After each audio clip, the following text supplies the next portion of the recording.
সিলেট শহরটা অনেকটাই ছোট। আপনি যখন সকালবেলা যখন বের হবেন, আপনি চাইলে 10 মিনিটের ভিতরে আপনি পুরো শহরটা ঘুরতে পারবেন। তাতে আপনার সময় লাগবে মাত্র 15 মিনিট।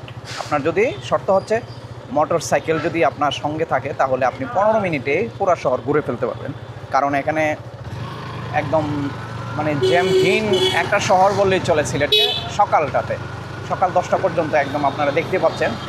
এখনও ম্যাক্সিমাম অনেক দোকানই খুলে নেয়, অনেক শপ বন্ধ আছে এখন পর্যন্ত। তারা 10:30 11টার দিকে খুলবে, আস্তে আস্তে জ্যাম হবে।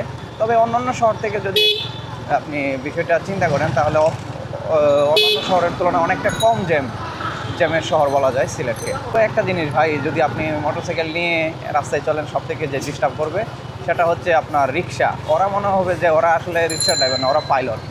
ওরা এমনভাবে রিক্সা চালাবে, দেন আশেপাশে কে কী হইলো ঢুকাই দিছে। এইগুলো প্রতিটা দিন এই সমস্যার সম্মুখীন আমরা হওয়া লাগে। এই হচ্ছে সবথেকে বড় সমস্যা। রিক্সাওয়ালারা খুব বেশি ডিস্টার্ব করে থাকে মোটরসাইকেল এবং অন্যান্য গাড়িগুলোকে।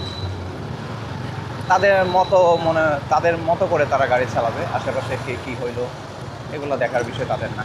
এই জিনিসটা খুব বেশি কষ্টদায়ক। যে 5 কাটায় চলে যায়, এবারটা টান। এবার আমি দেখানোর চেষ্টা করতেছি আসলে আপনাদেরকে, মোটরসাইকেলে ঘুরলে শহরটাকে অনেকটা ছোটো মনে হবে। দেখতে দেখতে প্রায় আমরা নায়েরপুলের কাছাকাছি চলে আসছি। দেন এই পর্যন্ত শহরের ম্যাক্সিমাম ভিতরটা ধরা যায়। তারপরে নায়েরপুল থেকে বেরোয় মিলাবাজার, শিবগঞ্জ গেলে শহরের বাইরের সাইডটাই ধরা যায়।